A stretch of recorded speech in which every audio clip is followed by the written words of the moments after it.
Hi friends, welcome to my channel. আজকে আমরা আরেকটি গুগলি প্রশ্ন নিয়ে হাজির হয়েছি। দাঁড়াও, তুমি প্রায় 8বার প্রশ্ন করেছো, কিন্তু আমি তো মাত্র একবার প্রশ্ন করেছি। আমি প্রত্যেকটা ভিডিও আরো 7টা প্রশ্ন করব। এখন আমি একটাই প্রশ্ন করব। কে রে ভাই? হ্যাঁ, তো ঠিক আছে, প্রশ্ন করো। 3 অক্ষরের নামটার প্রথম অক্ষর বাদ দিলে একটি খাদ্যের নাম হয়, দ্বিতীয় অক্ষর বাদ দিলে একটি বাদ্যযন্ত্রের নাম হয় এবং তৃতীয় অক্ষর বাদ দিলে একটি পোকার নাম হয়। কি? এ তো অনেক কঠিন প্রশ্ন করেছিস রে বাবা। কঠিন অঙ্ক এক কষতে দিলাম।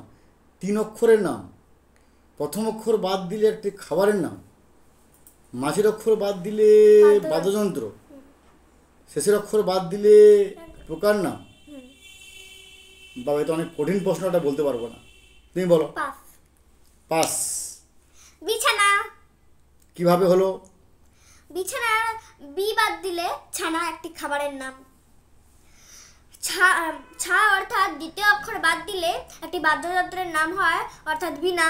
মানে মাঝের অক্ষর বাদ দিলে হ্যাঁ, বিনা হয়। এবং তৃতীয় অক্ষর বা একেবারে শেষের অক্ষর বাদ দিলে বিছার নাম হয়। এটা একটি পোকা।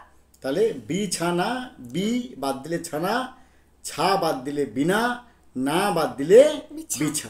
বাহ, আমাকে বেশি প্রশ্ন করে। না, আমি হেরে গেলাম তোমার কাছে। ঠিক আছে, good girl, intelligent girl, carry on.